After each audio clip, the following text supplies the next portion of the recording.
ነገህን የሚጠብቁልህ የህይወት ህጎች ገና ጊዜ አለ የሚለው ሐሳብ ከማንኛውም ጸጸት ወይንም ያልተሟላ ምኞት በላይ የሚቆመው ኃይለኛ ተስፋ ነው።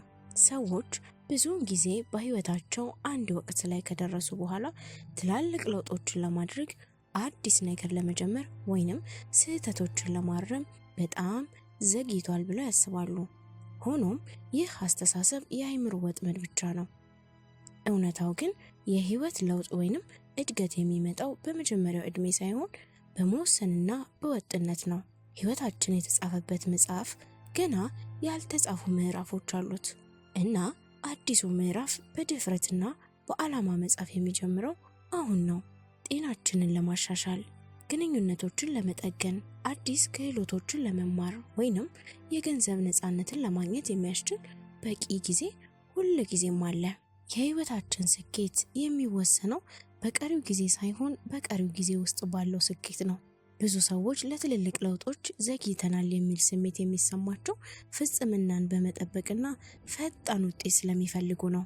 ነገር ግን የሚለካው በጀመሩበት ቅጽበት ነው። ለምሳሌ በሳምንት ለጥቂት ሰዓታት አዲስ ነገር መማር፣ ከአንድ ዓመት በኋላ ትልቅ ለውጥ ይመጣል። የመጀመሪያው እርምጃ ሁልጊዜም በጣም ትንሽ ሊሆን ይችላል። ለጥቂት ደቂቃዎች መራመድ። ትናንሽ ወጥነት ያላቸው እርምጃዎች የህይወትን አቅጣጫ ሙሉ በሙሉ የመቀየር ኃይል አላቸው። ኃይልህን ባለፈው ጸጸት ላይ ከማባከን ይልቅ ለአሁኑና ለወደፊቱ እድገት መዋል ያስፈልጋል። ይህ የሚጀምረው የስሜታዊና የአካል ጤንነትን በንቃት በመንከባከብ ነው። ሰውነትን በንቃት ማስተካከል አይምሮን ከማይጠቅም ጫጫታ ነፃ ማድረግና ግንኙነቶችን በሐቀኝነት መምራት የቀረውን የህይወታችንን ጉዞ ከፍተኛ ስኬት እንዲኖር ያደርጋል። እውነተኛ ሀብት የቀረ ጊዜ ሳይሆን በየቀኑ የምትወስናቸው የንቃተ ህሊና ውሳኔዎች ናቸው። ዓላማ የማይለወጠው ግብ ሳይሆን የግል እሴቶቻችን በዕለት ተዕለት ህይወት ውስጥ ለመግለጽ ተለዋዋጭ ሂደት ነው።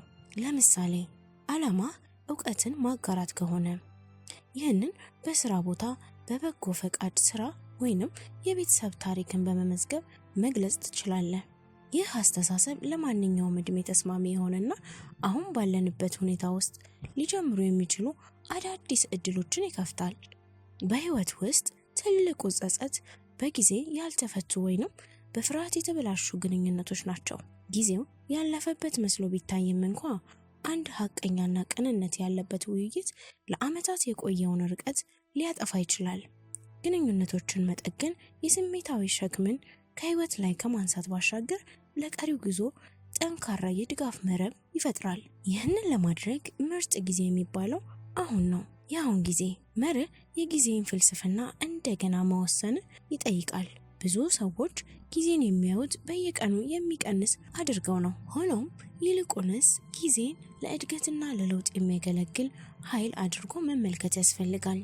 ይህ ማለት ኃይላችንን በማይጠቅሙ ተግባራት ላይ ከማባከን ይልቅ ለዓላማና ለደስታ የሚጠቅሙ ልማዶች ላይ በንቃት መዋል ማለት ነው። ትልቁ ጸጸት የሚመጣው በሰዓታት እጥረት ሳይሆን በኃይል እጥረት ነው። ለምሳሌ በየቀኑ ለአንድ ሰዓታት ያህል በንቃት መስራት ዲፕ ወርክ ለሳምንታት በውጥረት ከመስራት የበለጠ ውጤት ያስገኛል። ስለዚህ አሁን ያለንን ጊዜ ለጥራት ጊዜ በመስጠትና ለትርጉም መጠቀም የመጨረሻው የህይወት ለውጥ መሰረት ነው። በዚህ ዘመን ሰዎች ሁልጊዜ በስራ ተጠምደው መታየትን እንደ ውጤታማነት ምልክት ይቆጥሩታል። ሆኖም የአእምሮ ዝምታ ጊዜ መስጠት ለጤንነትና ለፈጠራ ወሳኝ ኢንቨስትመንት ነው። የእድሜ መግፋት የሚያስተምረን ነገር ቢኖር ትልልቅ ውሳኔዎችና ግኝቶች የሚመጡበትን ከመጨናነቅና ከውጥረት ሳይሆን ከረጋና ጸጥ ያለ አእምሮ መሆኑን ነው። በየቀኑ ለጥቂት ደቂቃዎች ማሰላሰልን ሜዲቴሽን ወይንም ዝምታን መለማመድ የአእምሮን ኃይል ያሳድሳል፣ የቅድሚያ መስጠትን ችሎታ ያሻሽላል እና ውጥረትን ይቆጣጠራል። ዝምታን እንደ ምርታማነት ሳይሆን እንደ ኃይል ምንጭ መውሰድ የቀረውን የህይወታችንን ጉዟችን በንቃተ ህሊናና ግልጽነት እንድንመራ ያስችለናል። ብዙ ሰዎች ቤትን፣ መኪናን ወይንም የሥራ ማዕረግን እንደ ህይወት የመጨረሻ ግብ ወይንም ስኬት አድርገው ይይዙታል። ይህ ደግሞ ለቀጣይ እድገትና ለለውጥ እንዳይንቀሳቀሱ ያግዳቸዋል። ሆኖም አሁን ያለው ጊዜ ንብረቶቻችን ሁሉ ለዓላማችን የሚያገለግሉ መሳሪያዎች አድርጎ መመልከትን ይጠይቃል።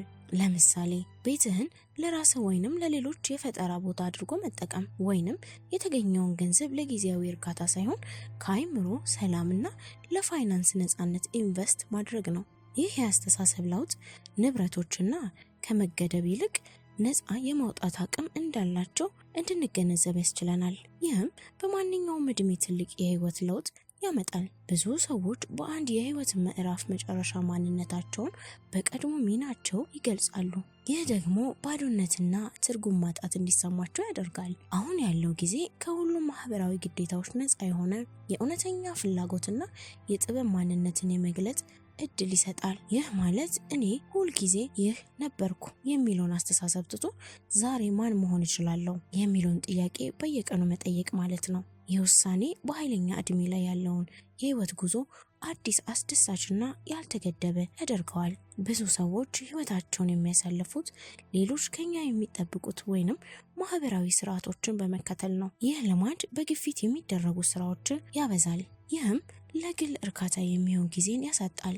አሁን ያለው ጊዜ እውነተኛ ደስታንና እርካታን የሚሰጡንን ነገሮች በንቃት የመምረጥ ድፍረትን ይጠይቃል። ይህ ማለት ለራስህ እንዲህ ማለት ነው፣ ይህን የምሰራው መደረግ ስላለበት ነው ወይንስ ስለሚያስደስተኝ? ግዴታን ከደስታ መለየት የህይወት አቅጣጫ ወደ ውስጣዊ ፍላጎትና ነፃነት ይመራዋል። በህይወታችን ትልቁ እድል የሙያ ለውጥ career change በእድሜ አለመገደብ ነው። ብዙ ሰው አንድ የሙያ መስመር ከረጅም ጊዜ በኋላ ለመውጣት ወይንም ለመቀየር ይፈራሉ። አሁን የተጀመረው አዲስ ሙያ ወይንም ንግድ ለአመታት ደስታንና እርካታን ሊሰጥ ይችላል። ለውጥን መፍራት የህይወትን ጉዞ አሰልቺና የተገደበ ያደርገዋል።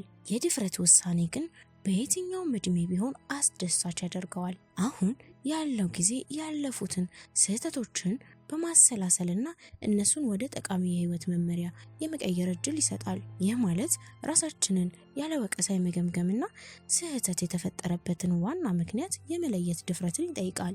ይህ የአስተሳሰብ ለውጥ ያለፈውን ህመም ወደ ጥበብና ጥንካሬ ለውጠዋል። ስህተቶችን አምኖ በድፍረት መማር ለቀሪው የህይወት ጉዞ የመቋቋም አቅምን ይገነባዋል።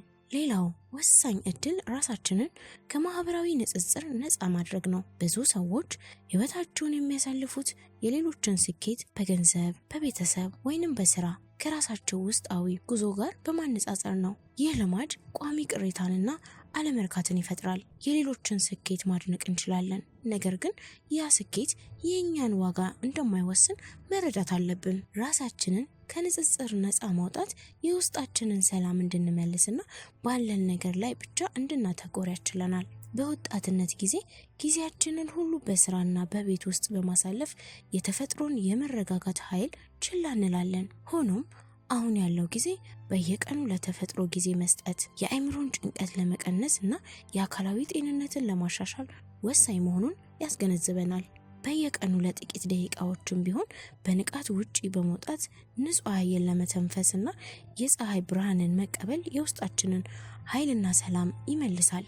ይህ ልማድ የህይወትን ቀሪ ምዕራፍ በተረጋጋና በኃይል የተሞላ አእምሮ እንድንመራ ያስችለናል። ሰዎች በአንድ እድሜ ላይ ከደረሱ በኋላ ሁሉንም አውቃለሁ በሚል የተሳሳተ አስተሳሰብ ውስጥ ይወድቃሉ። ይህ አስተሳሰብ ለአዲስ እድገትና የመማር እድሎች በሮችን ይዘጋል። መማር አሁን ያለው ጊዜ ለምን እና እንዴት የሚሉትን ጥያቄዎች በድፍረት መጠየቅ፣ በተለይም ከኛ በታች ካሉ ትውልዶች መማር ለቀሪው የህይወት ጉዞ አእምሯዊ ነፃነት፣ ሜንታል ፍሌክሲቢሊቲ እና አዲስነትን ይሰጣል። ይህ ልማድ የእድሜ መግፋትን ወደ ሰፊ የመማሪያ ልምምድ ይለውጠዋል። ይህም ህይወትን አስደሳችና ትርጉም ያለው ያደርገዋል። የህይወት ለውጥን ለመጀመር ወሳኙ እቅድ ስሜታዊ ጥንካሬ ከአካላዊ ጤንነት ጋር በእኩል ደረጃ ማስቀመጥ ነው። ቀደም ሲል የነበረው ትኩረት በቁሳዊ ነገሮችና በማይታዩ ስኬቶች ላይ በመሆኑ የውስጥ የስሜት ቁስለቶችን፣ ኢሞሽናል ወንድስ እና ያልተፈቱ ግጭቶችን ችላ ብሏል። ግለሰቡ የአእምሮ ጤናን እንደ ኃይል በመመልከት በንቃት መለማመድ አስፈላጊ ከሆነም የባለሙያ ድጋፍ መፈለግ ይኖርበታል። አሁን ግን ግለሰቡ የአእምሮ ጤናን እንደ ኃይል በመመልከት በንቃት መለማመድ አስፈላጊ ከሆነም የባለሙያ ድጋፍ መፈለግ ይኖርበታል። ይህ ማለት ያለፈውን ህመም በመጋፈጥ እና ስሜቶችን በሐቀኝነት የመቀበልና የመልቀቅ ልማድን ማዳበር ማለት ነው። ስሜታዊ ጥንካሬን በመገንባት ለቀሪው የህይወት ጉዞ ሰላምን፣ ትርጉም ያለውን ግንኙነትን የመቋቋም አቅምን ይፈጥራል። ቀደም ባሉት ጊዜያት ህይወት በተስፋ ወይንም በፍርሃት ይሸነፍ ነበር። በተስፋ ወይንም በፍርሃት ይሸፈን ነበር። አሁን ግን ያለፈውን ሳይጸጸቱና የወደፊቱን ሳይፈሩ አሁን ያለው ሁኔታ ምን እንደሚመስል በትክክል ማየት ያስፈልጋል። ይህ ማለት የፋይናንስን እውነታ፣ የግንኙነትን ሁኔታ ወይንም የጤናን ደረጃ የመቀበል ማለት ነው። የአሁኑን እውነት በድፍረት መቀበል የመፍትሄው መነሻ ነው። ውጫዊ ሁኔታዎችን ለመለወጥ የሚደረገው ኃይል የሚመነጨው ከውስጣዊ መቀበልና መረጋጋት ነው። ብዙዎች ራሳቸውን በማያስፈልጉ ነገሮች፣ በድሮ ቂሞች ወይንም በተቀዛቀዙ ግቦች ስር ይኖራሉ። አሁን ያለው ጊዜ እነዚህን ሸክሞች በድፍረት ለመጣል የሚመች ነው። ይህ ማለት አላስፈላጊ አስተሳሰቦችን ማስወገድ፣ ረጅም ጊዜ የቆየ ቂምን በይቅርታ መተው ወይንም የማይጠቅም ግንኙነትን በሰላም ማቋረጥ ማለት ነው። የመተው ጥበብ አዲስ ጉልበትና ቦታ ይፈጥራል ለአዳዲስ ሰዎች፣ ለአዲስ ልምዶችና ለቀላልና ነፃ ለሆነ የህይወት ዘይቤና ህይወታችንን ስኬታማ ለማድረግ ጊዜው አሁን ነው። ያለ ጥፋተኝነት ስሜት እረፍትን መውሰድና ለረጅም ጊዜ የሚዘልቅ ምርታማነትንና ጤና የእረፍት ጊዜ ወሳኝ መሆኑን መቀበል ያስፈልጋል። ትርጉም ላለው እረፍት ጊዜ መስጠት ለቀሪው የህይወት ጉዞ የኃይል ምንጭ ሆኖ ያግዛል። የህይወት ለውጥን ለመጀመር ወሳኝ እድል ውድቀትን እንደማይታለፍና እንደማይቻል ማሰብ ሳይሆን እንደ ጊዜያዊ ትምህርት መውሰድ ነው። ቀደም ባሉት የህይወት አጋጣሚዎች ስህተት መስራት ከባድ ስሜታዊና ሙያዊ መዘዝ ያስከትላል። አሁን ግን ሰው የመሳሳት ልምምድ እንደ የግል እድገት ወሳኝ ክፍል አድርጎ መቀበል አለበት።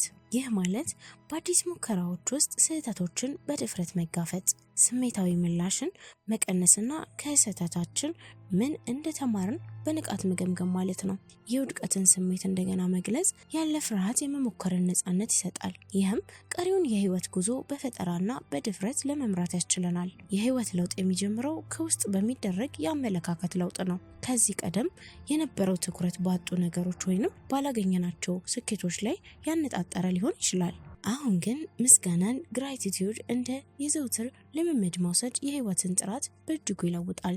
ይህ ማለት በየቀኑ ጠዋት 3 እውነተኛ የምስጋና ምክንያቶችን በጽሁፍ መመዝገብ ወይም በሌሎች ሰዎች በጎነት ላይ በንቃት ማሰብ ማለት ነው። ምስጋናን እንደ ንቁ ተግባር ማዳበር አይምሮን አዎንታዊ አስተሳሰብን ያሰለጥናል፣ ከጭንቀት ያላቅቃል፣ እንዲሁም ቀሪው የህይወት ጉዞ በደስታ ስሜትና በርካታ እንዲመራ ያግዛል። በየትኛውም የህይወት ምዕራፍ እድገት ሁልጊዜ ከአለመመቸት ዲስኮምፈርት ጋር አብሮ ይመጣል። ቀደም ባሉት ዓመታት ብዙ ግለሰቦች አዲስ ነገርን ከመሞከር ወይንም ከባድ ውሳኔዎችን ከማድረግ ይቆጠቡ ነበር። አሁን ግን ሆን ብሎ የአለመመቸትን ስሜት መፈለግ ለአይምሮዊና ስሜታዊ ጥንካሬ ወሳኝ መሆኑን መገንዘብ ያስፈልጋል። ይህ ማለት አይምሮን የሚፈታተኑ መጽሐፍትን ማንበብ፣ አዲስና አስቸጋሪ ክህሎቶችን መማር ወይም የራስን አስተሳሰብ የሚቃወም ሰው ጋር መወያየት ማለት ነው። ያለመመቸትን ስሜት እንደ እድገት መሰረት መቀበል የእድሜ ገደቦች አቅማችንን እንዳይገቱት ያደርጋል እና ህይወትን በማያቋርጥ መሻሻልና ብስለት ይመራል። የህይወት ለውጥን ለመጀመር ወሳኙ ድል እውነተኛ ማንነታችንን የመግለጽ ነፃነትን መጠበቅ ነው። ቀደም ባሉት የህይወት ምዕራፎች ግለሰቦች ራሳቸውን የገደቡለት በማህበራዊ ስርዓቶች፣ በፍርሃት ወይንም በሰዎች አስተያየት ምክንያት ነው። አሁን ግን ያለ ይቅርታ ራስን በግልጽ መግለጽ ለውስጣዊ ጤንነት ወሳኝ ነው። ይህ ማለት ያለ ፍርሃት ሀሳብን መግለጽ፣ ለራሳችን የምንወደው የአኗኗር ዘይቤ መምረጥ እና ውጫዊ ተቀባይነትን ከማግኘት በላይ ራስን ማክበርን ማስቀደም ማለት ነው። ራሳችንን የመግለጽ ነፃነትን መጠበቅ ለቀሪው የህይወት ጉዞ ግልጽነትን፣ ሰላምንና የማንነትን ወጥነትን ይፈጥራል። የየትኛውም እድሜ ለለውጥ ለእድገትና ለደስታ እንቅፋት አይደለም። እውነተኛው የህይወት ለውጥ የሚጀምረው ከውጫዊ ሁኔታዎች ወይንም ከጊዜ ብዛት ሳይሆን ከውስጣዊ አስተሳሰብ ነው። ቀሪውን የህይወት ምዕራፍ በከፍተኛ ጥራትና እርካታ ለመኖር ፍርሃትንና ጸጸትን መተው ያስፈልጋል። ይቅርታን ለሌላ ሰው ሳይሆን ለራስ የሚሰጥ ነፃነት አድርጎ መውሰድ፣ ስህተቶችን ደግሞ ለመማሪያ መረጃ እንጂ ለፍርድ አለመጠቀም ወሳኝ ነው። ዋናው ትኩረት በየቀኑ የምንወስዳቸው ጥቃቅን ዓላማ ያላቸው እርምጃዎች ላይ ነው። ትስስርን በዓላማ መገንባት፣ ትርጉም ባለው እረፍት ላይ ኢንቨስት ማድረግ፣ የሰውነትን ጥቃቅን ምልክቶች ማዳመጥና የህይወትን ቀላልነትን ማድነቅ። እነዚህ ሁሉ አዲስ ማንነትን ለመቀበልና የማያቋርጥ የጥበብ እድገት ለመፍጠር ቁልፎች ናቸው። የህይወታችን መጽሐፍ ገና ያልተጻፉ ገጾች አሉት። ዛሬውኑ በትንሹም ቢሆን አዲስ ነገርን ጀምር። በድፍረት በመምረጥ ቀሪውን ጉዞ በሰላም በዓላማና በእርጋታ መምራት ይቻላል። ጊዜው አልረፈደም። አዲሱ ህይወታችን አሁን ነው። የህይወታችን መጽሐፍ ገና ያልተጻፉ ገጾች አሉት። ዛሬውኑ በትንሹም ቢሆን አዲስ ነገርን ጀምር። በድፍረት በመምረጥ ቀሪውን ጉዞ በሰላም በዓላማና በእርጋታ መምራት ይችላሉ። ጊዜው አልረፈደም። አዲሱ ህይወታችን አሁን ነው።